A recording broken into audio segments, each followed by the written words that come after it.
지난 6월 벌어진 사건인데요. 너무너무 끔찍합니다. 좀 소개 좀 해주시죠. 네, 지난 6월 30일이었습니다. 저녁 9시쯤 경기도 성남에서 벌어진 사건인데요. 60대 남성이 자신의 주거지에서 40대 여성과 함께 술을 마시다가 이 여성의 뺨을 여러 차례 때리고 또 발로 수차례 밟고 그렇게 폭행을 무차별적으로 저질렀습니다. 그리고 나서 여성이 다발성 장기 손상으로 사망을 하게 됐는데요. 이후 남성이 자신의 두 번째 부인이었던 여성에게 연락을 합니다. 그리고는 범행 사실을 털어놨어요. 그랬더니 이 여성이 자수를 하라면서 수사기관에 신고를 했습니다. 이 남성은 범행 다음 날 새벽에 그렇게 경찰에 붙잡혔는데요. 숨진 여성은 범행 당일에 가족들에 의해서 실종 신고가 된 상태였습니다. 제가 그냥 이것도 그냥 딱 규정을 하고 시작하겠습니다. 손 변호사님, 네. 인간 쓰레기의 이야기입니다. 그렇습니다.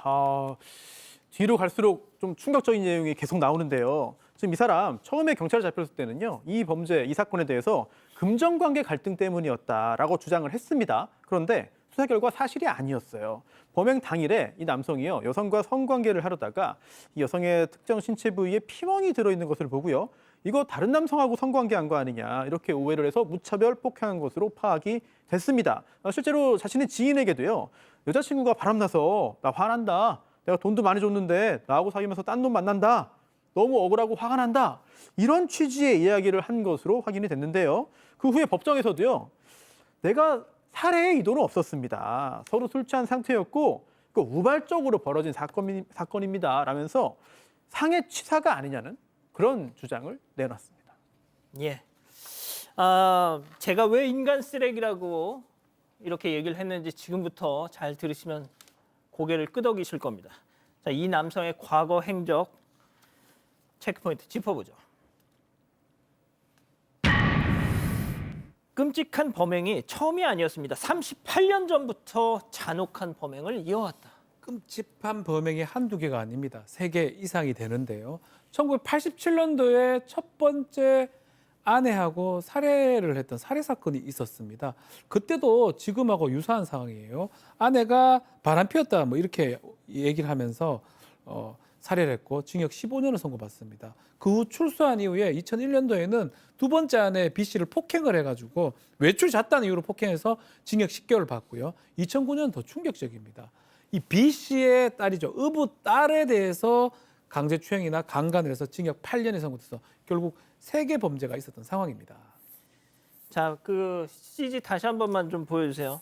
1987년도 20대 시절입니다. 이자에 첫 번째 아내 A 씨를 살해하고서 그때 세상 밖으로 나오지 말았어야 합니다. 자, 결국 교수님 네. 어떻게 보면 두 사람을 살해한 겁니다. 네. 여기에 대해서 이 두 번째 아내도 이제 충격적인 진술을 했어요. 이 사람은 어떤 사람이냐면 이 아내, 그러니까 이 뭐 아내든지 애인이든지 여성 신체 부위를 촬영한다고 합니다. 그다음에 며칠 지나서 다시 찍었을 때 그 전의 사진과 다른 부분이 있다면 바람 피웠다고 의심하면서 엄청난 폭력을 휘두른 거예요. 사실 그래서 이번에 살해된 40대 여성도 신체 부위에 피멍이 있다 그래가지고 이렇게 무참하게 살해가 되잖아요. 그런데 이런 사람한테 폭력을 당하거나 이렇게 살해를 당하는 건 정해진 것입니다. 왜냐하면 일단은 피멍을 먼저 찾는 것이 아니라 더 먼저 되는 게 바람을 피웠다고 혼자 망상을 가지고 확증을 하는 거예요. 그다음에 그 바람핀 증거를 찾는 거기 때문에 피멍이 요만큼만 있어도 다 자기가 만들어낸 확신하는 증거가 되는 거죠. 지금 의처증이라고 우리가 불리는 질투형 망상장애자라고 봐야 될 것 같은데요. 이 여성들을 정말 독립된 인격체로 보는 것이 아니라 나의 소유, 내 통제를 받아야 되는 자기 것으로 인식했을 것 같습니다. 이 두 번째 부인 여성의 어떤 특정 부위 사진에 엄청 예민하고 집착을 했다.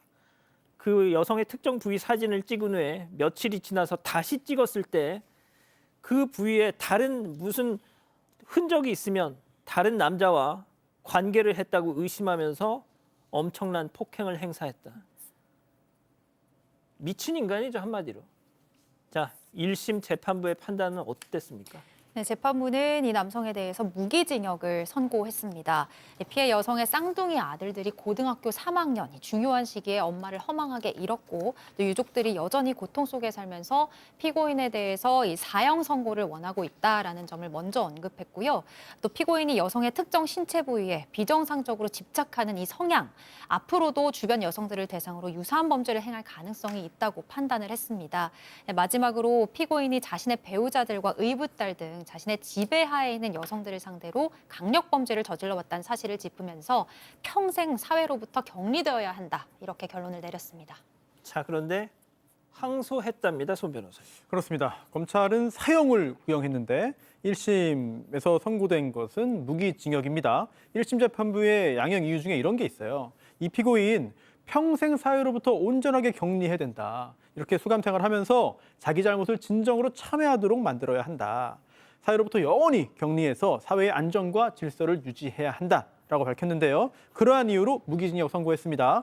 즉 정말 아주 위험한 그런 사람이라는 것을 법원도 인정을 한 거죠. 실제로 좀 전에 말씀드린 그런 과거 범죄 전력을 보더라도 이게 온전하게 참회와 교화가 이루어질 수 있느냐. 이 부분에 대해서는 사실 긍정적으로 보기 어려운 측면이 강해요. 그래서 여기에서 이 부분까지도 고민을 해봐야 됩니다. 사형을 구형했는데 법원에서 사형을 선고하지 않으면서 그 이유를 여러 가지로 설치하는데요. 그 중에 하나, 최근에 일하면서 자주 보이는 게 뭐냐면 예. 어차피 사형이 집행되지 않지 않냐. 사형제도가 집행되지 않으면서 사실상 사형제도는 폐지된 것이나 마찬가지이기 때문에 사형 선고하지 않는다. 그런 말을 많이 하죠. 네, 그런 판결문에 많이 나오거든요. 물론 그 이유 하나만은 아니겠습니다만, 그러면 우리 사회가 좀 더 솔직할 필요가 있어요. 사형제도가 존재하면 집행을 하는 게 마땅합니다. 또는 집행을 하지 않는 게 맞다, 사형제도가 옳지 않다라고 본다면 제도를 바꿔야 됩니다. 그래야 되는데 지금은 이것도 아니고 저것도 아니고 눈치만 보는 상황이 계속되다 보니까 피해자들은, 유족들의 입장에서는 아니 사형이 존재하는데 왜 선고를 안 해주냐, 이런 생각을 할 수밖에 없거든요. 이런 부분 사회의 고민이 계속해서 필요해 보입니다. 혹시 이자에 대해서 뭔가를 좀 아시는 분들 계시면 저희한테 제보 좀 부탁드립니다. 저는 지금 보십시오. 뭐 사형 바라지도 않습니다. 자, 저희가 지금 A씨라고 하고 있어요. 이 짓을 해놓고도 저희는 이름도 몰라, 성도 몰라, 얼굴은 뭐 바라지도 않습니다. 신상 공개, 언감생심. 저희한테 제보 좀 주십시오. 저 이자에 대해서 진짜 좀 알고 싶습니다. 여러분과 함께 울고 함께 분노하겠습니다. 지금 사건 반장에 제보하십시오.